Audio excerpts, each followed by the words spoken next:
पहले आप ये तस्वीर देखिए, इसमें ज्ञानेश कुमार आपको दिखेंगे, मुख्य चुनाव आयुक्त हैं, चुनाव लड़वा रहे हैं और आने वाले 4 राज्य में ये चुनाव होने वाला है और ये चारों राज्य के चुनाव को कराने का काम करेंगे। लेकिन इनके माथे पे जो मुहर लगा हुआ है ना, वो मुहर देखिए, भाजपा का कमल का मुहर लगा हुआ है। महुआ मित्रा ने इसे ट्वीट करने का काम किया है। देखिए, ये जो कहा जाता था कि बटन कहीं दबाओ वोट कमल को ही जाएगा, बीजेपी के एक प्रदेश अध्यक्ष ने कहा था।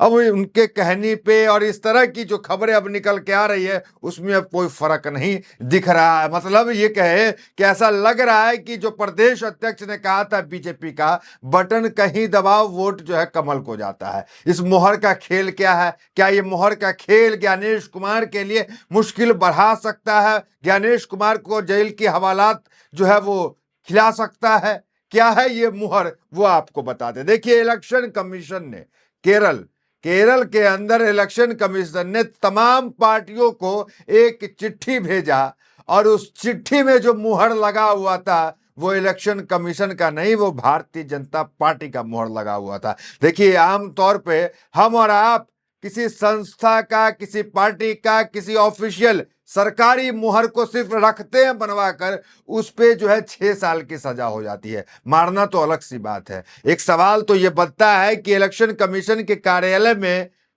ये बीजेपी, भारतीय जनता पार्टी सत्ता में जो बैठी हुई है, उसका मुहर कहां से आ गया? इसको लेकर देश भर में बवाल मचा हुआ है। आने वाले समय में असम में, केरल में, तमिलनाडु में, पुडुचेरी में, 4 राज्य में जो है वो चुनाव है। साथ में पश्चिम बंगाल में भी चुनाव है, 5 राज्यों में चुनाव है और उस चुनाव का नेतृत्व ज्ञानेश कुमार कर रहे हैं, जिनके माथे पे ये मुहर जो देख रहे हैं बीजेपी का ठप्पा लगा हुआ है। देखिए, महुआ मोइत्रा ने इसे जो है पोस्ट करने का काम किया है। आते हैं तमाम खबरों पे जो पश्चिम बंगाल को लेकर के चल रही है। क्या कुछ कांग्रेस कह रही है, क्या कुछ जो है वो टीएमसी कह रही है इस मुहर को लेकर। पहले तो आप लेटर देखें और उस लेटर के नीचे मुहर देखें और उस मुहर के जवाब में इलेक्शन कमीशन ऑफ इंडिया ने क्या कहा, जरा वो आपको बताते हैं।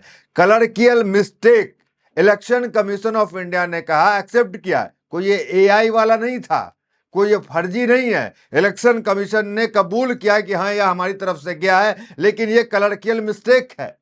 तो सवाल उठता है कि ये मुहर आपकी टेबल पे था क्यों? जब आपका कोई लेना देना नहीं है किसी पार्टी से, तो फिर ये बीजेपी का ठप्पा आपके पास कहां से आ गया? देखिए, पूरी कहानी बताते हैं। चुनाव आयोग ने सभी राजनीतिक पार्टी, जिला चुनाव अधिकारियों और रिटर्निंग अधिकारियों को एक पत्र भेजा था। यह पत्र 20 मार्च को भेजा गया था। 19 मार्च का पुराना दस्तावेज संलग्न था। यह दस्तावेज उम्मीदवारों को आपराधिक रिकॉर्ड को सार्वजनिक करने के बारे में सुप्रीम कोर्ट ने 2018 के फैसले पर आधिकारिक फैक्ट यानी अक्सर पूछे जाने वाले सवाल था। तो कुल मिलाकर ये तमाम जो पॉलिटिकल पार्टी को भेजा गया और पॉलिटिकल पार्टी ने देखा कि इलेक्शन कमीशन के चिट्ठी पे इलेक्शन कमीशन का मुहर नहीं, बीजेपी का मुहर है। इस पे बवाल मचा हुआ है। इस पे क्या कुछ कहा जा रहा है, जरा आपको हम वो दिखाते हैं। इस पे जो है वो सीपीआईएम केरल जो है वो क्या करी, जरा देखिए। उन्होंने कहा पोस्ट करके, यह कोई राज नहीं कि एक ही पावर सेंटर चुनाव आयोग और बीजेपी दोनों को कंट्रोल करता है। फिर भी कम से कम 2 अलग डेस्क तो रखो। अब तो वह भी जरूरत नहीं लगता, सील आसानी से बदल दी जाती है। चुनाव आयोग के पत्र पर बीजेपी की सील जैसे पुरानी आरोप था कि कोई भी बटन दबाओ कमल की ही खिलता है, वैसे ही एक और संयोग है। तो सीपीआईएम का कहना है कि ये जो पहले हर बार बयान देते हैं बीजेपी के नेता और जो प्रदेश अध्यक्ष ने भी बयान दिया था, कहीं भी बटन दबाओ खिलेगा कमल ही, कमल ही जीतेगा, कमल पे ही वोट जाएगा। तो ये आरोप जो है पहले जो है वो कहा जाता था, अब सत्य दिख रहा है। तो कुल मिलाकर खबर इतनी नहीं है। केरल पुलिस ने नोटिस जारी किया है कि इस बात को, जो इलेक्शन कमीशन का जो वो वायरल हो रहा है चिट्ठी जिसमें बीजेपी का ठप्पा है, इसको अगर आप लिखते हैं, पोस्ट करते हैं, तो आपके ऊपर जो है कानूनी कार्रवाई की जाएगी। मतलब कोई ठीक नहीं है, जो वीडियो हम बना रहे हैं हम पे भी कानूनी कार्रवाई कर सकती है पुलिस। केरल पुलिस का नोटिस आप देखिए, केरल पुलिस ने क्या निर्देश दे दिया है। केरल पुलिस ने 24 मार्च को कई पत्रकारों और राजनीतिक टिप्पणीकारों को कानूनी नोटिस जारी कर उन्हें चुनाव आयोग के गलत पत्र को अपने सोशल मीडिया अकाउंट से हटाने की धमकी दी है।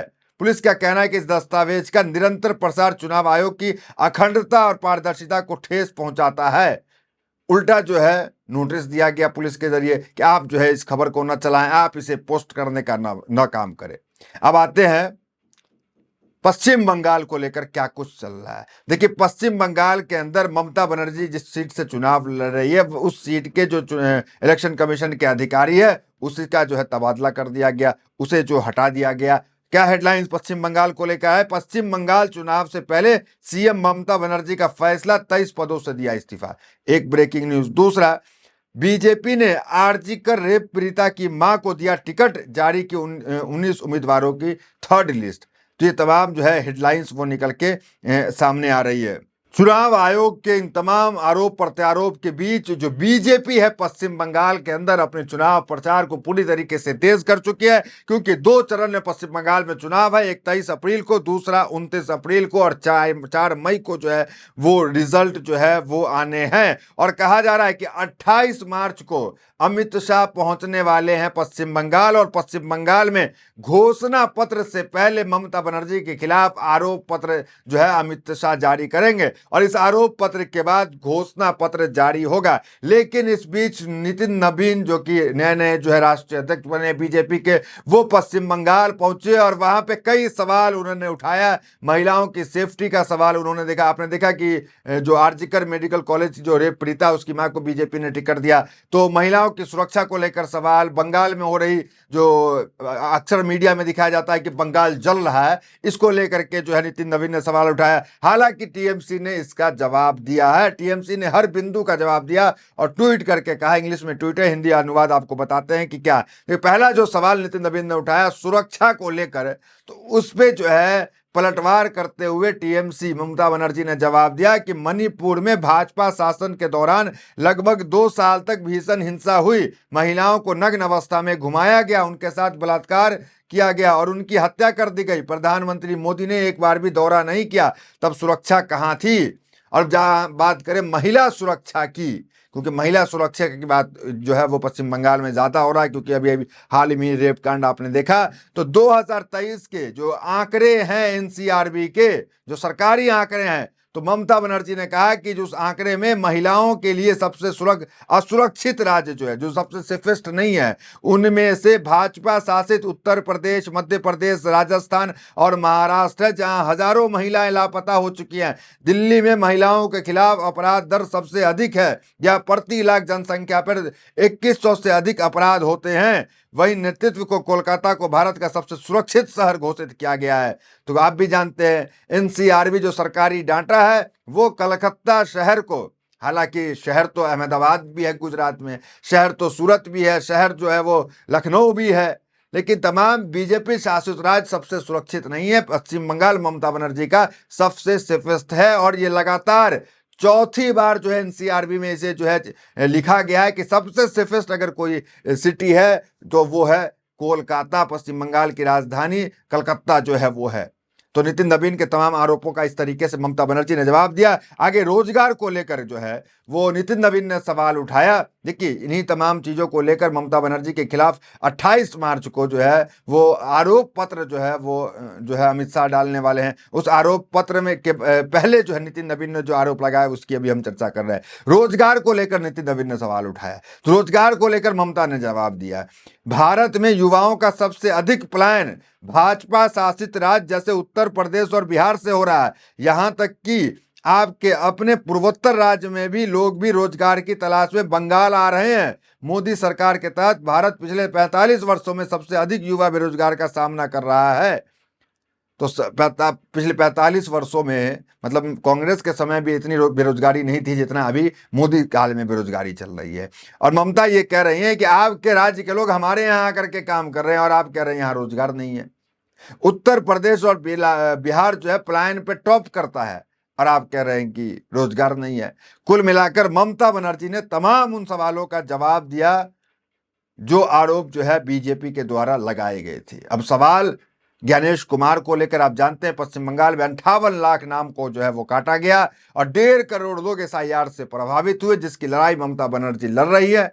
और कहा गया है कि उस 1.5 करोड़ नाम में महज अभी जो है 25 लाख नाम जो है वो सही कर दिया गया, बाकी पेंडिंग चल रहा है। इसकी लड़ाई ममता बनर्जी अभी भी लड़ रही है, हर जगह बयान भी दे रही है कि पश्चिम बंगाल के लोगों को परेशान किया जा रहा है। और इस तरह की मुहर की खबरें जब निकल के सामने आती है तो सवाल उठता है। देखिए, बीबीसी की हेडलाइंस है, बीजेपी प्रत्याशी का वीडियो, बटन कोई भी दबाव वोट कमल को। बीबीसी ने इसे छापा था, ये पुराना बयान है हालांकि। सोचिए कि कहीं भी बटन दबाइए वो जो है कमल को जाएगा। तो क्या ज्ञानेश कुमार से निष्पक्ष चुनाव को लेकर उम्मीद की जा सकती है? क्योंकि ज्ञानेश कुमार की नियुक्ति तो आपको पता है किस तरीके से आधी रात को जो है 12 बजे रात को नियुक्ति जो है अमित शाह और नरेंद्र मोदी ने मिलकर किया था। उस नियुक्ति की प्रक्रिया में सीजीआई का होना अहम होता है, लेकिन सीजीआई को उस नियुक्ति की प्रक्रिया से हटा दिया गया। तो कई सवाल ज्ञानेश कुमार की नियुक्ति को लेकर के तो था ही। एक तस्वीर और देखिए, सीआरपीएफ के जवान ये बीजेपी का झंडा लेकर ढो रहे हैं। इसे जो है ट्वीट किया गया। देखिए, वाई इज द सीआरपीएफ जवान carrying BJP flag and festoon, this is so wrong. तो ये जो है तस्वीर निकल के सामने आ रही है कि वहां जो सीआरपीएफ है, केंद्र बल जो वहां गया है, वो बीजेपी के झंडा उठा रहा है। वो तस्वीर दिखाई जा रही है ट्विटर पर। वहीं अगर केंद्र बलों की बात करें तो उसको लेकर खबर है कि चुनाव आयोग का निर्देश, बंगाल में केंद्रीय बलों के खिलाफ तत्काल एफआईआर नहीं होगी। मतलब आपने देखा 2021 के चुनाव में केंद्र बलों ने जो है वो 5 ग्रामीणों पे जो है गोली चलाई, उसकी मौत हो गई। उसको लेकर जो है वो मामला कलकत्ता के हाई कोर्ट गया। हाई कोर्ट में जो है वो सीआरपीएफ के खिलाफ जो है हत्या का मुकदमा अभी भी चल रहा है। लेकिन चुनाव आयोग ने अभी एक कानून ला दिया कि जो कोई भी एफआईआर जो है वो सीधा नहीं हो सकता है सीआरपीएफ और जो भी केंद्रीय बल बंगाल पहुंची है उसके ऊपर, चाहे वो गोली चलाएं या कुछ भी करे। इस तरह का जो बयान, देखिए घटना के जो 2021 में हुआ था उसको देखते हुए इस तरह का स्टेप जो है चुनाव आयोग ने लिया है। तो कुल मिलाकर ये तमाम खबरें निकल कर आ रही है कि ये जो स्टाम्प है, ये जो मुहर है, ये बीजेपी कार्यालय में क्या कर रहा था। देखना दिलचस्प होगा, क्योंकि लड़ाई काफी दिलचस्प है। कई पहले का सर्वे हालांकि आ चुका है जिसमें ममता बनर्जी सरकार बनाते हुए तो दिख ही रही है। फिलहाल इस वीडियो में इतना ही, मिलता है वीडियो तो साथ। बहुत बहुत धन्यवाद।